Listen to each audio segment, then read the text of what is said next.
Welcome to News Now Alberta. This is Special Ed. Today we're going back a bit, but this was such a high level of corruption that I needed to talk about it. We are going to Calgary where three officers were charged for harassing a woman for 2 years because they were hired by a rich man to do it. Current and former police officers Bryan Morton, McNish, and Tony Braile were convicted of corruption-related offenses. The trio worked for a private investigation firm that targeted a local mother in the middle of a custody dispute.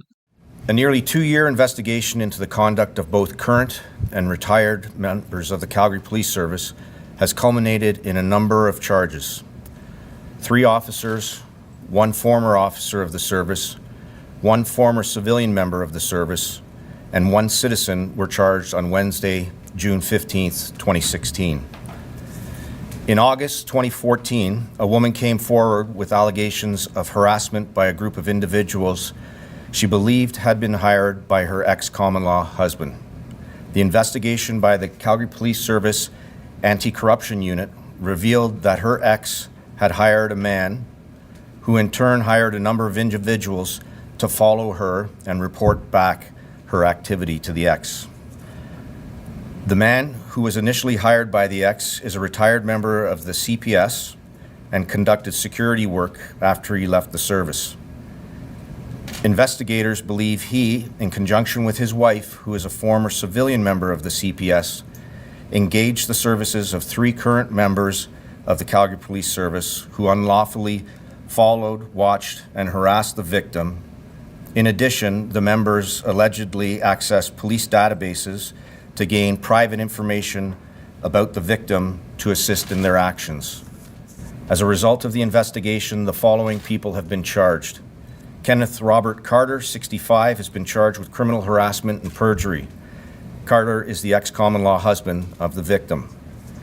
Stephen Charles Walton, 59, has been charged with criminal harassment, bribery of officers, improper storage of a firearm, and perjury. He was a sworn member of the Calgary Police Service from 1978 to 2003.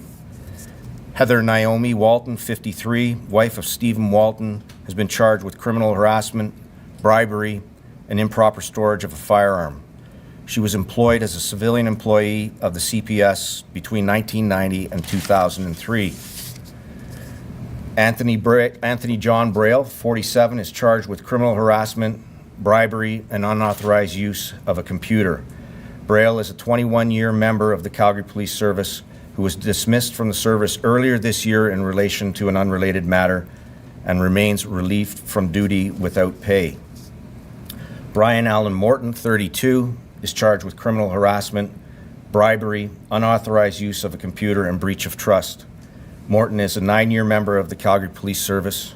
Morton was suspended with pay Wednesday, August 12, 2015, and his suspension status is currently under review. Bradford Robert McNish, 58, is charged with bribery, unauthorized use of a computer, and breach of trust. McNish is a 14-year member of the Calgary Police Service. McNish was suspended with pay Wednesday, August 12, 2015. His suspension status is currently under review. Professional Standards Section investigation will proceed upon the conclusion of the criminal process. It's a sense of betrayal that officers feel. They uphold the public's trust at the highest level, and whenever that's eroded, it feels personal. And I can tell you that there are about 1,500 calls that are going to be answered today. 850 of them we're going to have officers attending, and each one of them go out there to do their very best. And that betrayal runs deep. This was all over a divorce and custody battle. The man was rich, so he bought cops to do his dirty work. There was a news article that started with Calgary police not for sale. Well, apparently they were for sale. He harassed this woman for 2 years, even putting a GPS tracker on her vehicle and paying off neighbors and friends to get some dirt on this woman. Police computers were used to gather information on this woman. How much of a breach of trust is that? It's a total violation of her personal information. The lawyer for the women asked for a lot of jail time for these corrupt officers, but because of the Blue Line Gang mentality, they hardly got anything. One turned on his friends and got 3 months that he can serve only weekends, which is a total joke.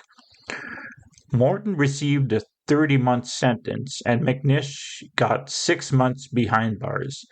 Now, all they are is suspended without pay, which means they didn't even get fired for this.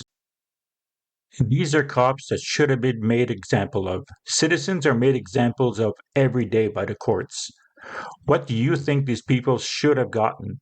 I can't find information about if the husband got anything for bribing officers. Do you think he should be in jail too? Let me know in the comments. Related videos and articles would be in the description if you want to know more. Please like, share, and subscribe. Thank you.